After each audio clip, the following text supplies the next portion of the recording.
Madam President, when Republicans took office at the beginning of the 115th Congress, we had one goal in mind, and that's to make life better for American families.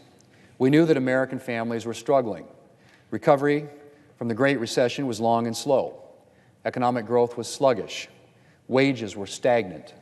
Too many families were living paycheck to paycheck. American families needed relief, and Republicans were determined to give it to them. That's why we made getting our economy going again a priority. We knew that our economy needed to do a lot better if American families were going to start doing better. A strong economy is the key to giving Americans access to the jobs, wages, and opportunities that they need to thrive. And so we took action. We eliminated burdensome regulations that were acting as a drag on economic growth, and we passed a historic reform of our tax code to put more money in Americans' pockets and to get our economy going again.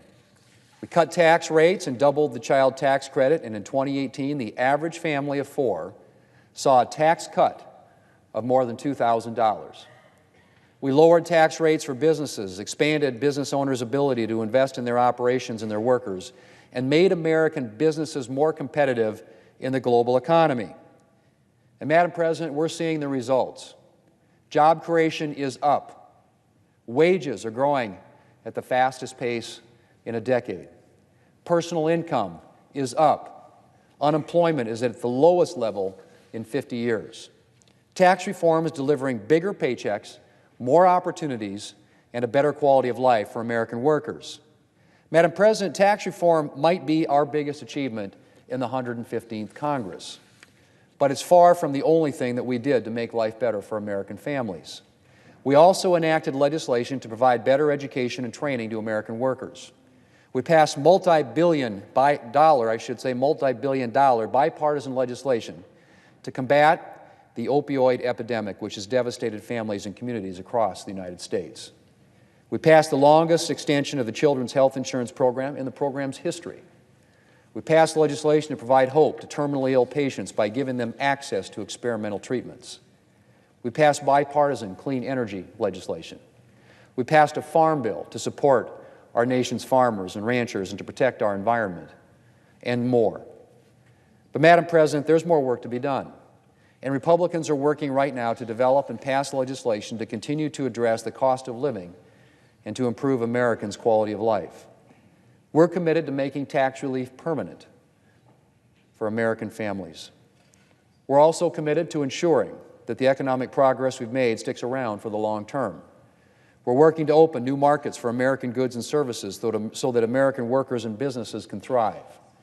One priority is passing the United States-Mexico-Canada Free Trade Agreement, which would grow our economy and create 176,000 new jobs. Republicans are also committed to making health care more affordable. We want to give Americans more and more affordable insurance options. We're working on legislation to reduce the cost of prescription drugs and increase access to lower-cost generics. And we're focused on developing solutions that will bring greater clarity to health care costs and address so-called surprise billing.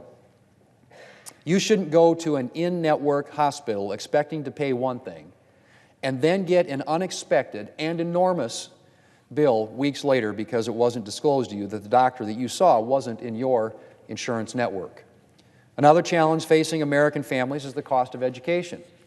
Republicans are currently working on legislation to make it easier to apply for federal student aid and to pay back student loans.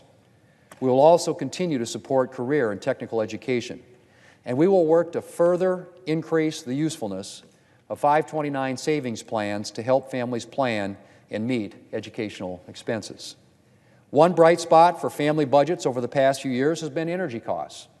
Republican policies have helped make energy more affordable, and we're committed to keeping Americans' energy bills reasonable by supporting responsible energy development.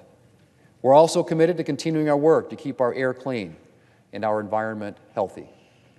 We currently have multiple bills in the pipeline to promote clean energy technologies, with more to come. There are a lot of other Republican plans that I could talk about, Madam President, everything from making it easier for small businesses to offer retirement plans, to ensuring that rural communities enjoy equal access to broadband services and the economic opportunities that they bring. One thing the American people can count on is that Republicans are working every day to improve Americans' quality of life. Our proposals may not always make it into the news. A lot of them don't have catchy names like the Green New Deal, and they don't make pie-in-the-sky promises. But unlike the so-called Green New Deal, our plans are actually achievable, and they would actually make life better for American families. I'm proud that more families are thriving today thanks to tax reform and to other Republican policies. And Republicans will continue to work every day to make sure that life continues to improve for the American people. Madam President, I yield the floor and suggest the absence of a quorum.